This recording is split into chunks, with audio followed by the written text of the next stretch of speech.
Om Swastiastu. Halo semuanya, perkenalkan nama saya Niko Putri Septiani dengan NIM 8590606969. Saya dari Prodi S1 PGSD UT Denpasar. Pada kesempatan dan pada video kali ini saya akan mempresentasikan tentang dinamika etika dalam pura. Dan yang pertama saya akan menjelaskan tentang bagaimana hubungan antara susila dengan praktik keagamaan di pura. Susila merupakan suatu moral atau kesucian batin yang kita miliki sebagai umat Hindu, sedangkan keagamaan di pura merupakan suatu wujud fisik dari perilaku tersebut, dari perilaku dan karakter dari kesucian batin. Yang kedua yaitu tentang bagaimana definisi pura secara kontemporer. Definisi pura secara kontemporer adalah pura merupakan bangunan fisik di mana tempat suci yang menjadi pusat spiritual bagi umat agama Hindu, di mana secara bangunan fisik pura juga berfungsi untuk tempat penghubungan manusia dengan Tuhan atau Sang Yang Widiwasa, untuk merawat dan juga melestarikan warisan budaya leluhur di tengah perkembangan zaman. Pembahasan yang ketiga yaitu tentang bagian-bagian pura. Pura terdiri dari 3, Nisti Mandala, Madhya Mandala, dan juga Utama Mandala. Yang pertama kita bahas tentang Nisti Mandala. Nisti Mandala ini adalah jaba sisi, bagian terluar dari pura. Nah, makna simboliknya itu sendiri adalah tempat untuk berluke di mana manusia penuh dengan keduniawian, nafsu, dan juga ketidaktahuan atau avidya. Fungsinya adalah sebagai tempat untuk penyucian diri awal, sebagai tempat untuk transisi antara manusia, dan juga tempat untuk kegiatan sosial untuk mempersiapkan upacara keagamaan yang akan segera berlangsung, seperti misalnya upacara rainan yang dilakukan umat Hindu biasanya. Dua yaitu Madhya Mandala. Madhya Mandala ini yaitu jaba tengah, di mana berada di tengah-tengah antara pusat antara manusia dan juga dewa. Nah, makna simboliknya itu sendiri melambangkan buah loke, di mana alam tengah atau alam manusia pelinggi antara dunia manusia dan juga dunia dewata.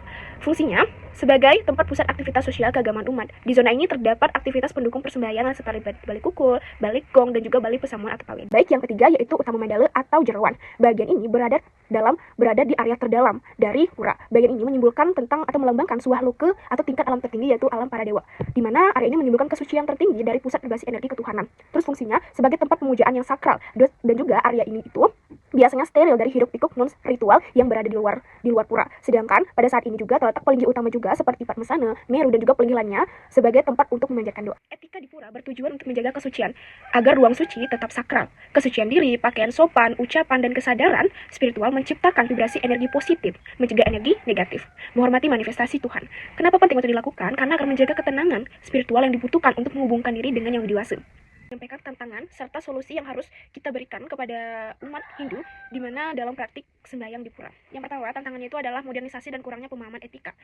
Banyak sekali norma kesopanan yang dilanggar di sini, seperti terlihat dari pudarnya pemahaman tentang tata krama atau tata busana saat memasuki area suci pura. Seperti ada anak muda, biasanya gadis, itu memakai kebaya yang terawang, memakai kebaya yang kelihatan aura dalamnya. Itu sama sekali tidak boleh sebenarnya untuk memasuki area pura, karena area pura itu tempat yang suci, tidak boleh terlihat atau hal-hal yang negatif itu berada di pura. Terus bagaimana solusi untuk mencegah hal tersebut adalah memberikan atau mengajak generasi muda untuk memahami makna dari hakikat di balik setiap sarana dan tahapan upacara atau persembahyangan, bukan sekedar untuk perjalanan rutinitas fisiknya, tetapi sebagai tempat pemusatan pikiran dan juga hati kepada Tuhan Yang Maha Esa atau Sang Yang Widiwasa. Kemudian tantangan yang kedua adalah distraksi teknologi di tempat suci. Tantangan ini sangat sering sekali kita hadapi, bahkan orang tua itu biasa melakukannya.